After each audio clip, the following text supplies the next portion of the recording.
আজ আমি আমগুড়ের ভিডিও নিয়ে চলে এলাম। আমি কিভাবে আমগুড় বানাই দেখে নাও বন্ধুরা। কড়াতে আমি বেশি করে সর্ষের তেল দিয়ে 5 ফোড়ন, শুকনো লঙ্কা, একটা তেজপাতা আর একটু জিরে ফোড়নও দিয়েছিলাম। আমি এইভাবেই বানাই। এবার আমগুলো নুন হলুদ মাখিয়ে সকাল থেকে একটু রোদে রেখে দিয়েছিলাম। তারপরে এই তেল গরম হয়ে যেতেই আমগুলো দিয়ে ভালো করে এবার লাল লাল করে ভেজে নেব। আমি পূরবী।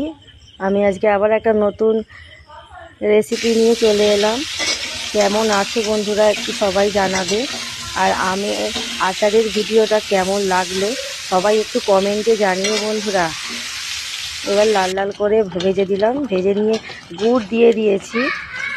গুড় 1 কেজি আম যেকালে কাঁচা মিঠা আম, তাই আমি 1 কেজি গুড় দিয়েছি।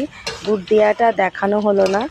গুড় দিয়ে এবার শুধু আমটাকে ভালো করে নেড়ে নিতে হবে। মাঝে মাঝে একটু ভালো করে নেড়ে নিতে হবে যাতে নিচে না বসে যায়।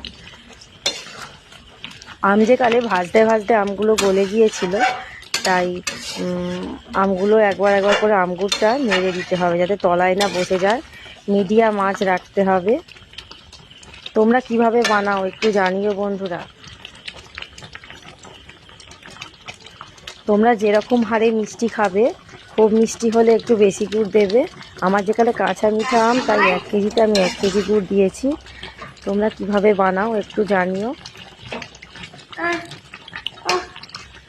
আমগুড়টা আমার হয়েই এসেছে। নামানোর আগে আমি একটা মশলা তৈরি করেছিলাম।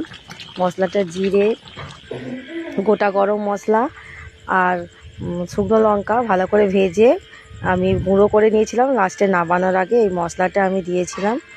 কেমন লাগলো বন্ধুরা জানাবে।